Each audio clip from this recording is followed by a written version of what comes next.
Era presidente da Câmara Municipal de Aveiro, já não se pode recandidatar e nas últimas semanas houve algum rebuliço nas estruturas locais. E se as autárquicas são já daqui a poucos meses, as presidenciais têm aquecido bastante esta semana.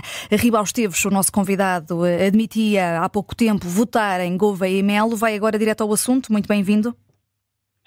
Muito bem-vindo, boa tarde, um abraço grande à Judite e à Vanessa e ao auditório da nossa Rádio Observador. Obrigada. Você está na antena. Ontem escutámos aqui o também social-democrata Carlos Carreiras passar de um não excluo para um vou votar, se o Almirante avançar.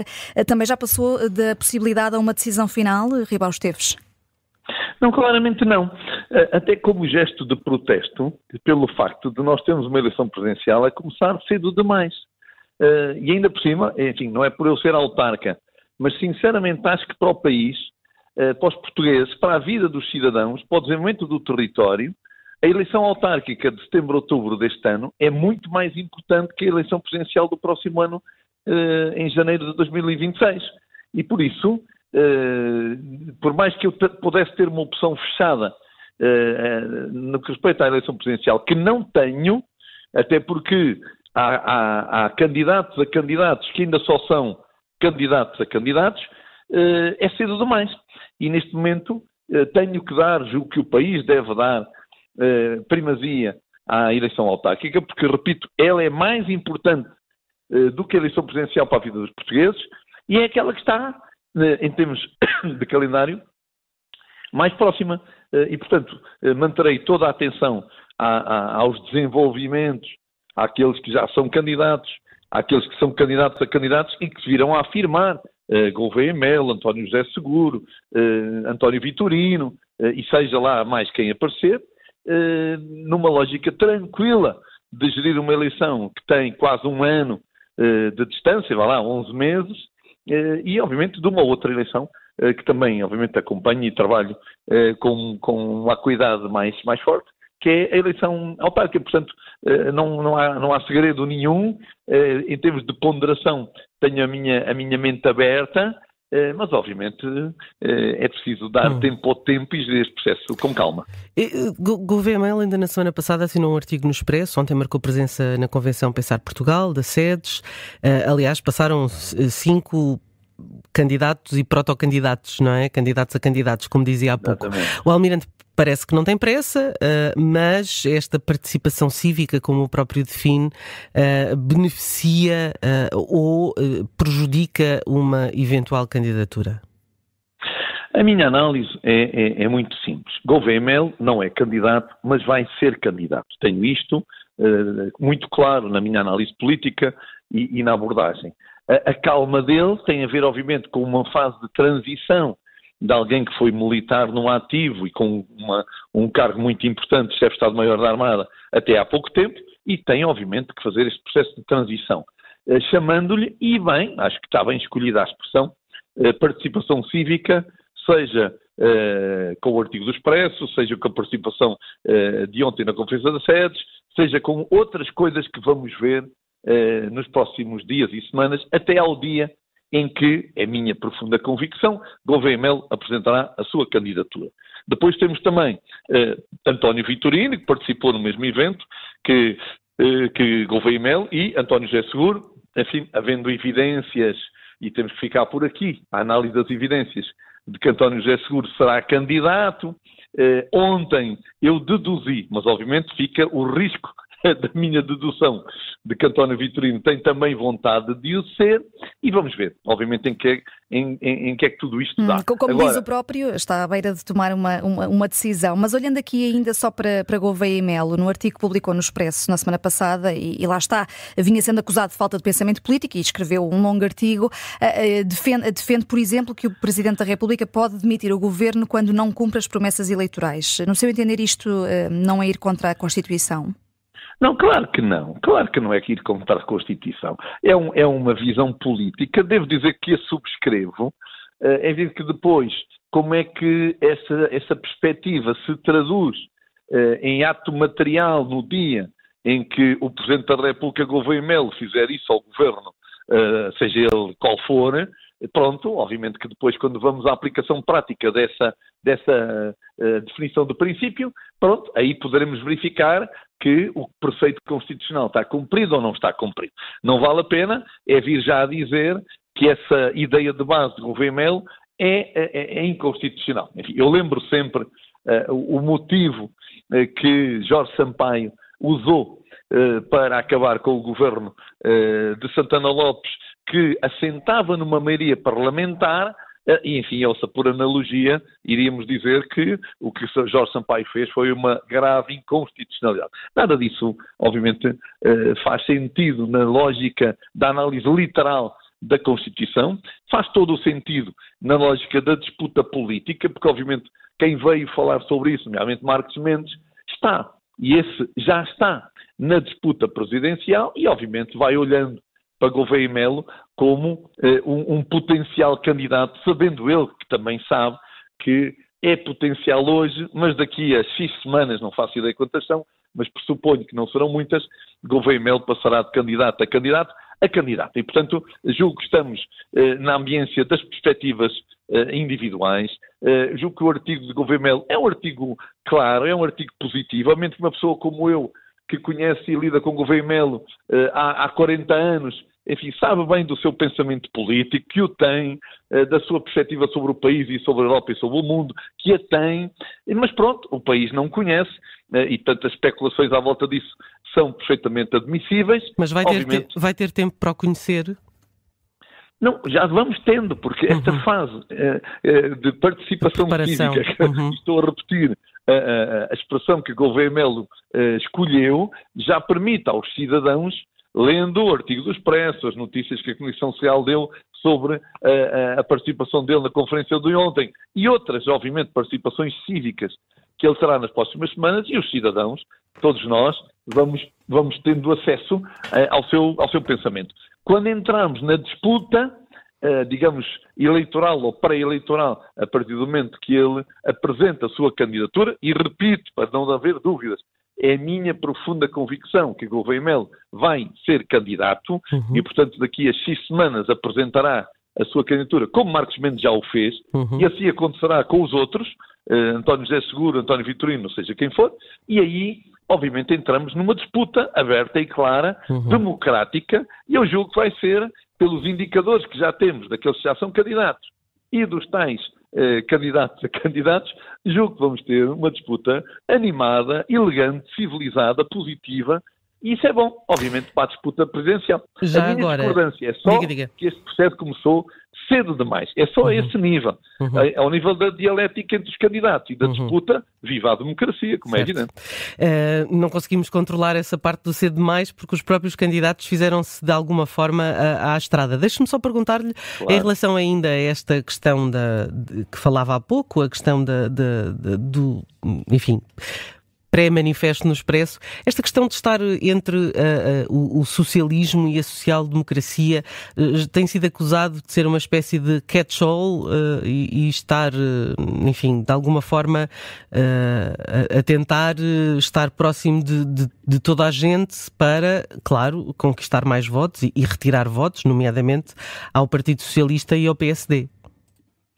A área política de Gouveia Melo, e está a falar uma pessoa que o conhece bem, é essa mesma. É esta área do centro político, onde está o PSD, onde está o Partido Socialista. Enfim, se quisermos aqui exagerar um bocadinho, a ala esquerda do PSD, a ala direita do Partido Socialista, se é que estas denominações fazem algum sentido, é nesta ambiência que está o pensamento político, a perspectiva sobre o país, a Europa e o mundo de Gouveia Melo. Isso eu posso testemunhar, porque assim é. E é natural que haja acusações, porque, sendo ele candidato a candidato, é dos portugueses que têm sido alvo de sondagens, de estudos de opinião sobre os presidenciais, é aquele que aparece em primeiro lugar e destacado de todos os outros. O que torna absolutamente natural que qualquer coisa que faça, diga, escreva ou não faça Gouveia Melo seja alvo de referências positivas ou negativas dos outros e, obviamente, negativas daqueles que são seus potenciais adversários. E Luís Marques Mendes, quando apresentou a candidatura, logo nas primeiras linhas do discurso, acabou por enviar ali algumas indiretas. Já está oficialmente na corrida este que vai ser o candidato à partida apoiado pelo PSD. Pelo que tem visto e ouvido, Ribao Esteves, pode Marques Mendes convencer ou acredita que ainda pode surgir um outro candidato da ala social-democrata? Obviamente que durante muitos meses, anos, enfim, talvez anos, mas enfim, vamos ser mais gestores de um tempo próximo.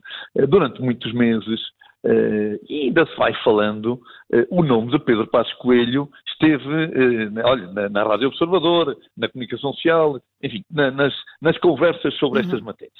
E obviamente que Pedro Passos Coelho seria, e eu estou a dizer seria, porque também partilho da perspectiva de que ele não será candidato, Pedro Passos Coelho seria um candidato muito forte. É minha convicção que mais forte do que Marques Mendes, e é isso que, em algumas sondagens que usaram os dois nomes, Pedro Passos Coelho sempre apareceu à frente de Marques Mendes, e nessas mesmas sondagens era o nome que se aproximava mais, em termos de perspectivas eleitorais, de Gouveia Melo. Se fosse Passos Coelho, não tinha dúvidas neste momento?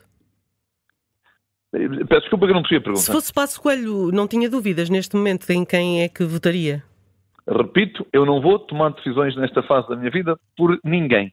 Estou a dar uma análise política e entendo que, na análise política da constatação das sondagens que usaram o nome de Pedro Passos Coelho é um nome que tem mais aceitação no eleitorado que Marques Mendes, e dos nomes testados é de todos aquele que mais se aproxima de Gouveia Melo. Estou a falar de factos. E que, obviamente, nesta ambiência, Pedro Passos Coelho era um nome forte.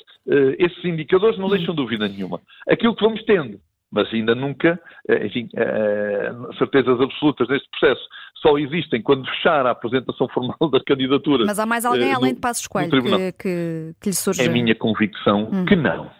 Que não então, vejo... então vamos passar então para as autárquicas. O nosso tempo está aqui a correr. Tem suscitado aqui alguma tensão em Aveiro. O que é que se está a passar, de forma breve, se nos puder explicar, nas estruturas locais? O senhor demitiu-se este mês de presidente da mesa do plenário de militantes do PSD de Aveiro, já depois de outras demissões. O processo de Aveiro está fechado. Tem, portanto, há um tempo político de tomar decisões. As decisões foram tomadas pelo presidente do PSD, escolhendo o Luís Souto Miranda. Eu tomei a minha posição política e o presidente da Conselhia também, que foi: discordamos da decisão, tínhamos a nossa proposta de decisão, que era o Dr. Rogério Carlos, meu vice-presidente, meu número 2, por um conjunto de motivos que apresentámos de forma muito clara. O presidente do partido legitimamente decidiu como decidiu.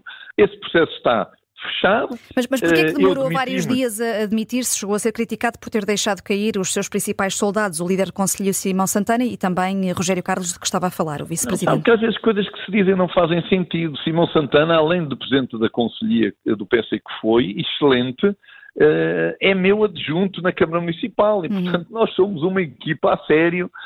Ninguém faz nada sem falarmos uns com os outros, somos equipa mesmo. Eu só não me demiti no mesmo dia do que Simão Santana, porque, como presidente da mesa, tinha que receber a demissão dele, tinha que a enviar aos órgãos distritais e ao secretário-geral do PSD e, ato imediato, a esse envio demitir-me eu próprio. Portanto, foi uma questão meramente de procedimento. Teve pena da ingerência? Os 2 ou 3 dias de intervalo não tem questão nenhuma. Portanto, esse assunto está fechado em Aveiro.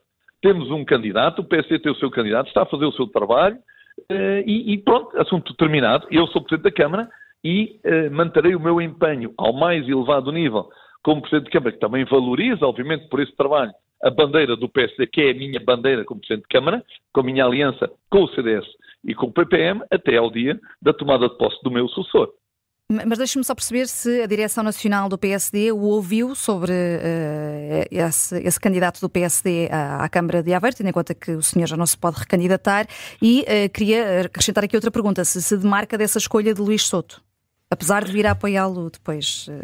A liderança do PSD ouviu-me. Este processo, em termos de conversações, digamos, formalmente abertas, começou em abril de 2023 e depois teve muitas reuniões, muitas conversas com o Coordenador Nacional Autárquico, com o Secretário-Geral Hugo Soares, com o Presidente do PSD, Luís Montenegro, E, portanto, foi um processo muito conversado, muito discutido, porque nós próprios aqui na Conselhia decidimos que nós não vamos tomar a nossa decisão, nós queremos ser parte da decisão do PSD.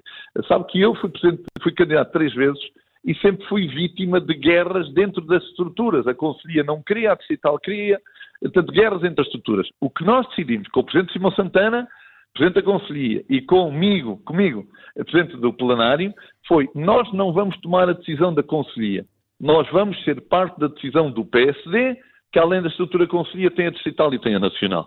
E foi isso que fizemos. Chegámos ao fim dessa discussão. A decisão do Presidente do Partido foi uma decisão diferente daquela que era a nossa proposta e tem a nossa discordância e o nosso respeito. E é por aqui que o processo termina e que Luís Souto está no terreno a fazer o seu trabalho em nome do PSD e, obviamente, essa é a bandeira. Mas acredita que tem hipótese de ganhar a Câmara de Aveiro, Luís Souto? Tem hipótese de ganhar a Câmara de Aveiro, claramente sim, mas tem que, obviamente, trabalhar muito e bem, porque o Partido Socialista também tem hipótese de ganhar a Câmara de Aveiro. E agora o Sr. Ribao Esteves, estamos também a chegar ao fim da nossa entrevista, tendo em conta que Aveiro já não dá a Câmara de Gaia, é uma hipótese? Vai ser candidato?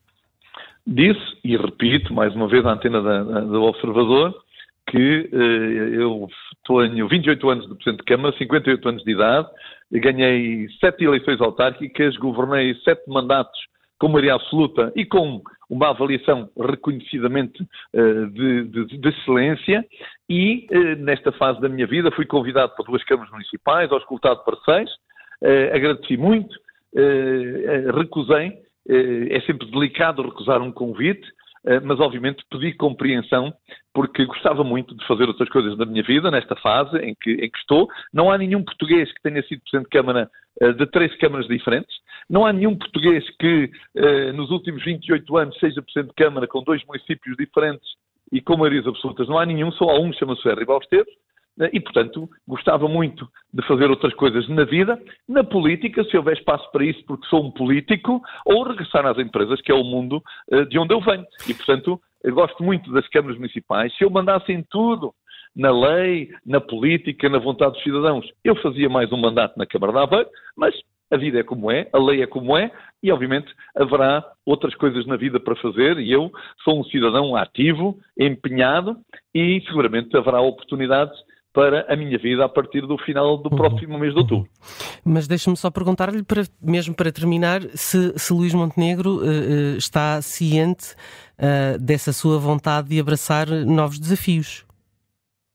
Está ciente e conhecedor, e obviamente já há conversas há muito tempo sobre essa matéria, assim, somos companheiros, conhecemos bem um ao outro, das competências, das capacidades, das vontades, e obviamente está ciente e já há obviamente pensamento mútuo sobre essa matéria. Não há decisões, nem este é ainda o tempo de haver decisões sobre essa matéria.